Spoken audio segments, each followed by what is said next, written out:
সমস্যাটা লেগেই থাকে। আমার বাড়িতে কিন্তু প্রায় মাস অন্তর অন্তর এরকম সমস্যা হয়ে থাকে, যেহেতু বাড়িতে রুটি করি, নিজে হাতে করি, নিজে ফিল করেছি, নিজে ভাবছি নিজেই সারিয়ে তুলবো।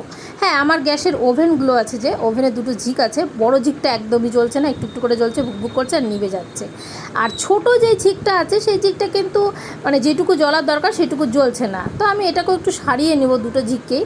তো বাড়িতে আমি এটা ট্রাই করেছি। আর এটা শুরু করার আগে কিন্তু অবশ্যই আমরা গ্যাসের সিলিন্ডারটা কিন্তু অফ করে নেব, আর গ্যাসের ঝিকগুলোর উপরে যে সমস্ত জিনিসগুলো থাকে সেগুলো আগে নামিয়ে নেব।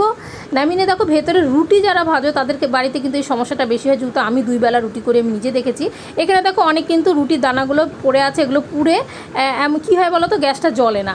তো এই নিয়ে আমি 4 বার সারাচ্ছি। এবার তোমাদের সাথে শেয়ার করেই ফেললাম, একটা লোহার কোনো কিছু জিনিস নিয়ে কিন্তু আমি এটা পরিষ্কার করে নিচ্ছি। আর এখানে কিন্তু ধুলাগুলো থাকে আর এই দানাগুলো থাকে, এটার জন্য কিন্তু গ্যাসটা জ্বলে না। এটা কিন্তু মেজে নিলাম। আর আমাদের গ্যাসের ওভেনটা কিন্তু বেশ পুরনো। এই নিয়ে আমি 5তম গ্যাস সারাচ্ছি, হয়েও গেছে। গ্যাসটাকে কিন্তু এখন আমি উল্টে দিলাম, নোংরাগুলো সব ফেলে দিলাম। আর দেখো, বার্নালে যদি সমস্যা থাকে তোমরা কিন্তু বাড়িতে কখনোই এটা ট্রাই করবে না। আমাদের যেহেতু বার্নালে সমস্যা ছিল না, গ্যাসের শুধু জ্বলছিল না, বুকবুক করছিল, তাই আমি নিজে হাতে সারিয়ে নিয়েছি। এখন দেখা যাক গ্যাসটা জ্বলে কি না। তোমরা বাড়িতে অবশ্যই ট্রাই করো, কিন্তু অবশ্যই গ্যাসের সমস্যা দেখে বুঝে তবেই কিন্তু করবে, না হলে কিন্তু তোমরা দোকানে গিয়ে ওভেনটাকে সারিয়ে নিয়ে আসবে। দেখো অনেকটাই কিন্তু তাপটা বাড়ছে ছোটো ঝিকটা, আর বড়ো ঝিকটা দেখা যাক এখন কেমন চলছে। বড়ো ঝিকটা ভালো হয়ে যাস। এই নিয়ে কিন্তু 5 বার সারাচ্ছি, ভালোই হয়েছে। আর কিন্তু দোকানের টাকাটা আজকে আমার সেভ হয়ে গেলো। আমরা প্রত্যেক মেয়েরা কিন্তু সেভ করবো টাকাগুলোকে।